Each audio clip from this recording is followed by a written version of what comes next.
What's up, everybody? It's me, Siphty here, back with another video. I just wanted to thank you guys all so much for the support in my last video. I went to sleep with under 400 subs, now I'm sitting at 450 about 24 hours later. That's just crazy to me. I never gained that many subs. Like, I mostly gained like 8 subs a day probably.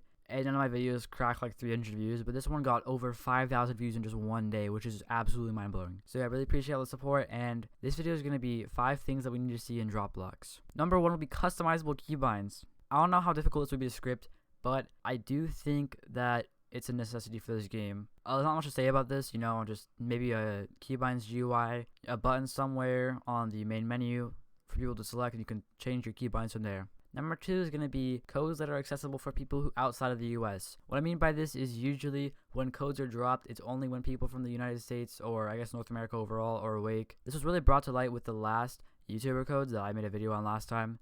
These codes were dropped at a time that was really good for the US, but really bad for the rest of the world. And a lot of people in my comment section complained that they weren't able to get it because it was already out of stock. So yeah, I think having a few codes, at least 1 or 2 codes that are not exclusive to Europe, but, you know, accessible to them easier. Number 3 is going to be having a media channel for content creators to send their DropBlox related content into. I know that there's already an influencer role on the server, but maybe if they had a separate content creator role, maybe for people with 1,000 followers or maybe like 3K, I don't know. They'd be able to decide that requirement on their own, but just having a channel where people can showcase their content, maybe having a little bit of a lower requirement just so those people who need a boost are able to get one. Number 4 will be getting in-game moderators. I've already come across a few hackers, not too many though. I do think that they will need in-game moderators in order for this game to thrive, because in the future, there will be a lot of hackers. All it takes is just one player to ruin the game and get a free win against everybody. Now, my final suggestion is to keep updating the game. This also sounds really obvious. A lot of games, what they'll do is they will have a great game, a great concept, great community, great everything, and then they'll just stop updating the game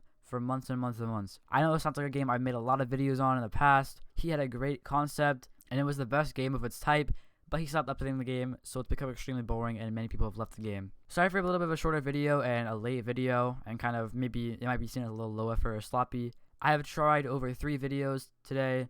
2 of them didn't really work out as I planned, and the other one I had editing issues with. I had finished the whole video, and then, I don't know, my editing software just screwed up. I will be getting Premiere Pro though, so my editing will be much better, and hopefully you guys will be able to see the difference. If you guys do agree with any suggestions, please let me know in the comments. Make sure you guys like and subscribe. And also, if you have any other suggestions that you think I should add to a part 2 of this video maybe, drop it in the comment section below. Until next time, peace out, guys.